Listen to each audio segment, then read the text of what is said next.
Om Shanti Shanti Shanti.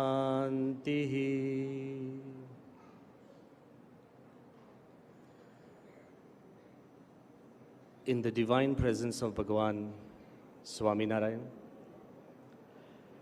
in the equally divine presence of my Guru Hari Pramukh Swami, Mahan Swami Maharaj, in the most respected and revered presence of Shri J.P. Nadda Sahib, Honorable Chief Minister of Gujarat Vijay Bhai, Jitu Bhai, Pradeep C. Jadeja, and all the people on the dais, but in the most respected presence and honored presence of all of you young students who are the chief guest of this function today. And there are thousands of others. There are thousands of others who are outside and who have not got a place in this hall. My heart reaches out to them first because it is your sheer stamina, the love to do something different that has brought all of us here together. I also congratulate the organizers for arranging this youth parliament. As you all know, a parliament is a place to discuss, deliberate, and to decide upon ideas, to form policies and pathways which can help us create a better future. But I also want to emphasize that the parliament is also a birthplace of ideas and inventions, missions and visions. When you go out into the world with these missions and visions, I have a few pieces of advice that I want to share with you. Number one, when you go out, people will look at you with suspicion. Why? Whenever you try and bring a change, there are suspicions around you and the challenges keep growing. I am reminded of an ancient story which I want all of you to take back home. There was a big emperor, and as the stories would have, he had 3 sons. He loved each one of them with all his heart. He could not decide who he wanted to give the empire to. So the emperor, one fine day, he calls all 3 of his sons and says, "Here, I'm giving you a beautifully decorated box. There's something inside this box. Keep it safe till I return, and I'm going away into the forest for 10 years. All 3 sons, they took this box. After 10 years, when the emperor returned, he went to the first son and he said, "Where is the box?" The son smiled. He said, "Father, you had told me to preserve it, to keep it as it is. So here's a room, there's a locker. Inside that I've put the box. And I have kept security 24 hours to make sure nobody enters, nobody comes out." He opens up that box. In that box, there were seeds. And he told his father that these seeds are as they were, and I'm returning back to you just as you had told me. Preservation. He goes to the second son and says, "Where is the box I gave you?" The son said, "When I looked into the box, I saw seeds. And I knew you were going to come back after 10 years. So every year I exchange those seeds for new seeds. So now I am returning the seeds to you, which you can really grow." Exchange meaning renovation. One son went for preservation. The other went for renovation. He goes to the third son and he says, "Dear son, where are the seeds that I gave you?" He takes his father behind the palace and he shows him a forest. He says, "Dad, in 10 years, all the trees have grown." That is rejuvenation. There will be 3 types of students inside this parliament. Those who would go back and say, "We love our culture, we love our values, let's preserve them as they are in the scriptures." Great, that's preservation. The others will say, "Let's change our ideas from the old to the new," renovation. But I want each one of you to go out from here and rejuvenate our values. That is the goal of this parliament. Go out into the world, plant the seeds in your own heart, and go out and grow the seeds around you if we want a beautiful India.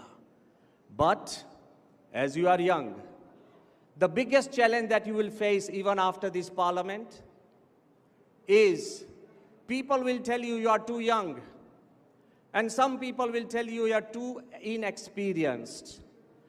But I am here, stand before you to remind you of one eternal and immortal fact, that youth is perhaps the most dynamic and most creative and productive phase of the human life. Why? You have the power to think, and you have the power to think different. When we were babies, other people thought for us. And when you get old, nobody thinks for you. Youth is the only phase when you can think for yourself and create a difference on this earth. So, take advantage of what you have. But you might tell me, Swami, how should we think different? Let's change the laws of the game. Number one, if you are here in this youth parliament, and if you think that you are here to seek solutions, you are wrong. I believe if you can even ask the right questions, you will find solutions. The ability to ask questions is not a sign of ignorance, it's a sign of intelligence. If we can ask the right questions, the famous scientist Einstein often said, everybody hear it properly. Einstein often said that if I had a problem and my whole life depended upon that problem, each one of us think that we have a deep problem. If I had a problem and my whole life depended on that problem, and I had just 1 hour to solve that problem, that's time ticking away. If I had a problem, my whole life depended on that problem, and I had just 1 hour to solve that problem, I would spend 55 minutes in asking the right questions. The answer will appear in the last 5. If you have the ability to ask questions, most importantly, learn to ask questions which are positive. If you don't have positivity, and if you are asking questions just for negativity, don't keep asking what's wrong in our country. Ask what you can help to set things right. If you can ask the questions positively, you will find an answer to change our nation. Let me remind you of a person whom we loved dearly. President Kalam was perhaps the most loved president that India has ever generated. I remember in 2015, just 1 month before he passed away, he had come to Gujarat to personally hand the book that he had written on His Holiness Pramukh Swami Maharaj.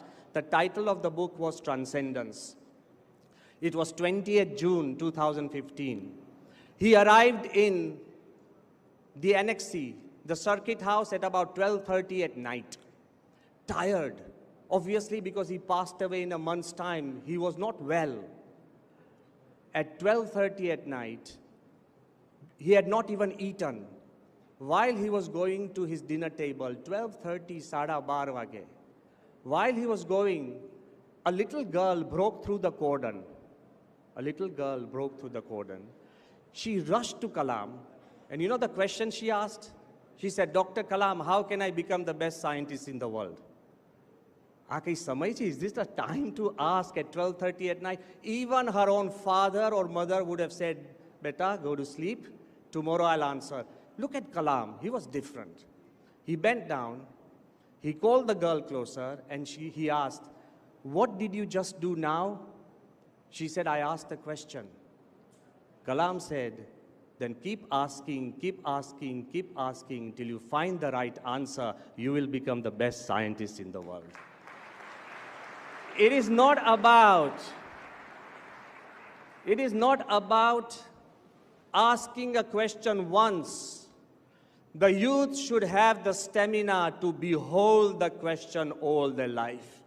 If you keep asking positively, if you keep asking selflessly, then God will create an environment that you will discover that answer for the whole world. I have a few questions, Nadda Sahib. I have a few questions which I keep holding in my heart. And I believe it's not for the government, but it is for the young minds, the enlightened minds who are sitting here. I'm holding these questions in my heart and I don't want an answer. But I want you to ask a question to your own heart, and I'm leaving these questions for the open forum of the parliament. You know my question? That never before in the history of humanity, never before in the history of humanity there have been more peace conferences, more peace summits, more religious people talking about peace, I'm included, more leaders wanting peace, more population searching for peace. Never before in the history of humanity there have been more awareness of peace. Then why is the largest earning industry in the world armaments? I don't want an answer. Think about it. Never before in the history of humanity we've had more systems, places, more mechanisms for entertainment and happiness. Look at resorts, look at movies, look at 3Ds, look at animation, look at customized entertainment, look at entertainment on the mobile, look at video games. Never before in the history of humanity we've had more systems of entertainment. Then why are we such a bored civilization, and why the surest selling drug in the world is antidepressant? Tell me. You tell me. It should come from the youth. And the third question which I share, and I want to share with you, that never before in the history of humanity we have been more connected. Not just letters, not just telephones, not just mobiles, not just emails, not just Facebooks, not just Instagrams, not just Snapchats, not just the weird things that we connect ourselves with.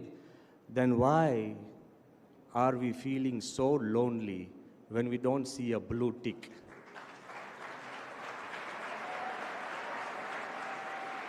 Ask the questions. And the answer has to come from you and not from the dais. The answer has to come from you, and why? First was a political question, second was a social question, third is a spiritual question. Dr. Kalam, our most beloved president, he came with a question to His Holiness Pramukh Swami, and I want to share and conclude. Dr. Kalam, when he was the principal scientific advisor to the Prime Minister of India, the chief of DRDO, not an ordinary position, the father of our nuclear bomb, he came to His Holiness Pramukh Swami, and I happen to be the translator. That's why I want to share this incident.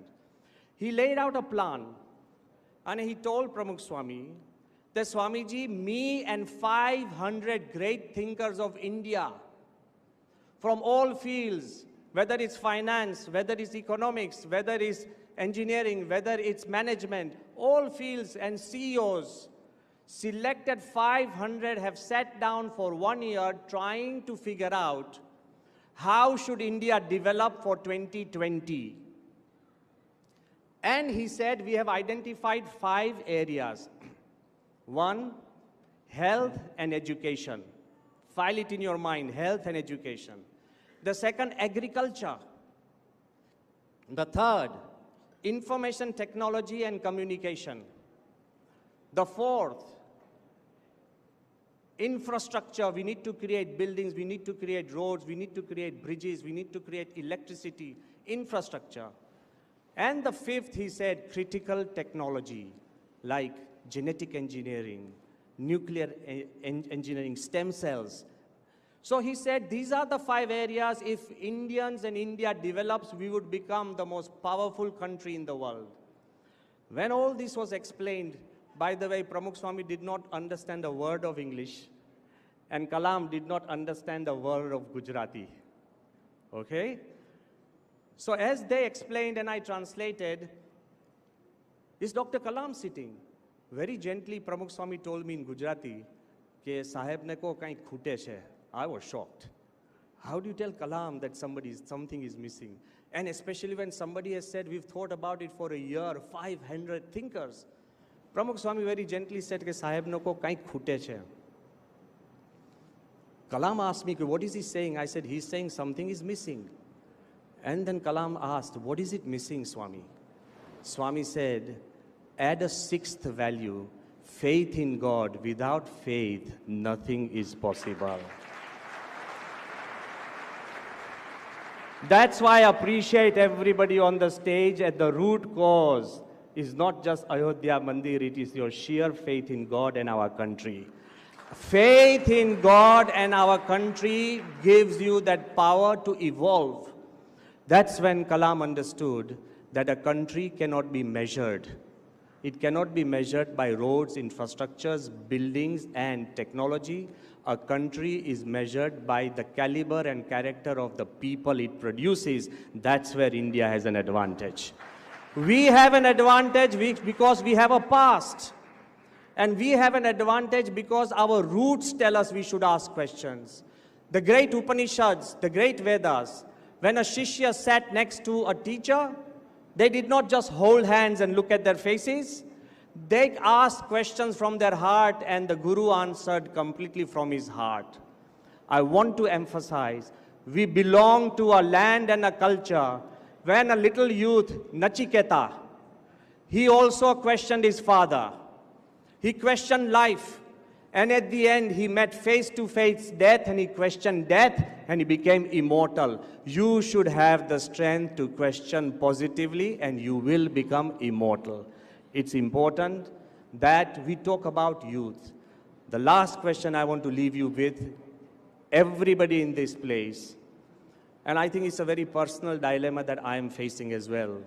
As I travel, everybody keeps telling us, with all love and dignity to everybody here, everybody keeps telling us that India is the youngest country. Yes or not? We have statistics that 65% of Indians are under the age of 35.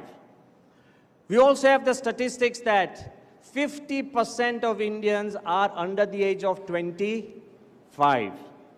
We also have a statistic that in the next 10 years, by 2030, we will have the largest working force.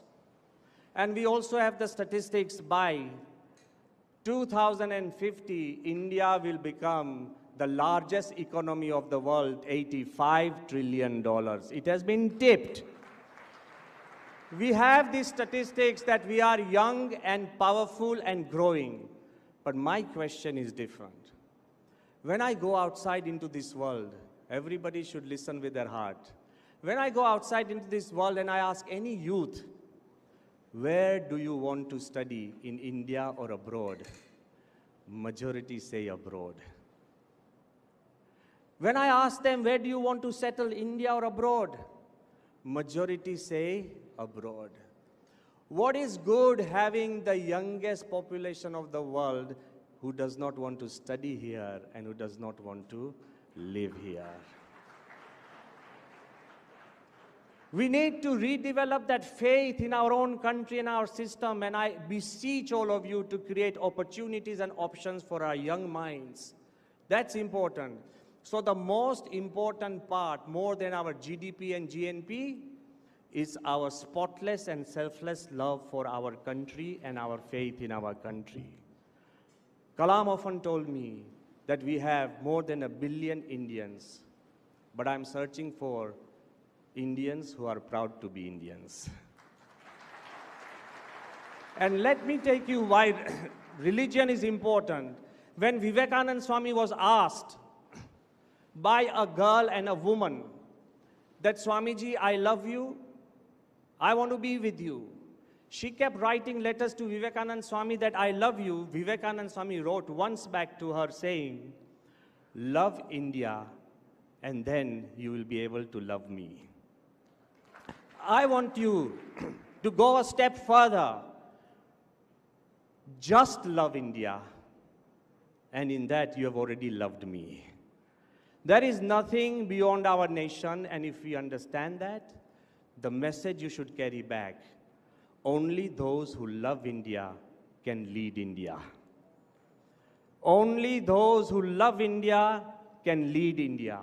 And when we have that, the only way forward is one India. Pramukh Swami, my spiritual guru, and Mahan Swami, they often ask these 5 questions. Take these questions. I'm not here to give you solutions. I'm here to give you questions. He often asks 5 questions which I want you to take back across our country. He would ask, what nationality is the sun? Is it Indian, Russian, British, German, American? The sun is beyond nationality.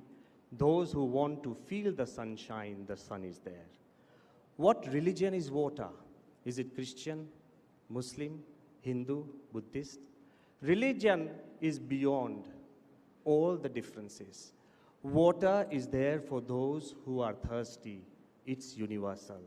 What color is air? Is it black, brown, white, yellow? Air is colorless.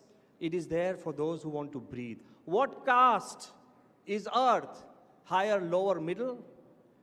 Earth is beyond the caste system. It is universal. And what race does space belong to? Human race? Just because we scratch the surface of the moon and knocking on the doors of Mars?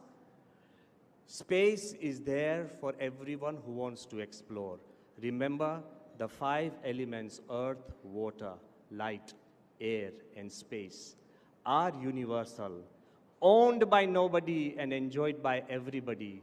So is our motherland, universal, owned by nobody and enjoyed by everybody. Rise beyond the differences that divide us and create one India. If from you have that courage to ask the right questions, you have the courage to be positive, nothing on this earth can stop you and me. I'll leave you with the last idea, that people will complain that times are difficult. People will say that it is recession. People will say that there are less opportunities. But remember this story, this is your story. Once there was a boy. Every morning he would go to the seashore.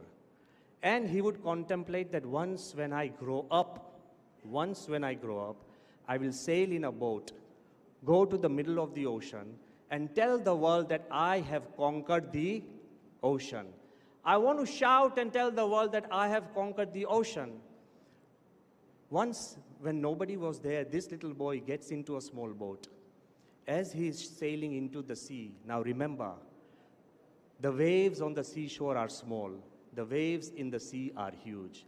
The fish on the seashore are small. The fish in the middle of the ocean are huge. The winds are deliberate and terrible. As the boy went into the middle of the ocean, shouting to the world that once I reach the middle of the ocean, I will tell the world that I have conquered the ocean, his boat capsized. And the boat started going deep, deep, deep, deep, deep. And once the boy was at the bottom of the ocean, you know what he said? I'll still tell the world that I have conquered the ocean, because such a mighty ocean could not keep a little boy on his chest. Here I am at the bottom of the ocean, keeping the whole ocean on my chest. I have conquered the ocean. Go outside and tell the world that you have conquered the ocean. Don't just preserve our values and renovate them. Go out and rejuvenate them. Thank you very much.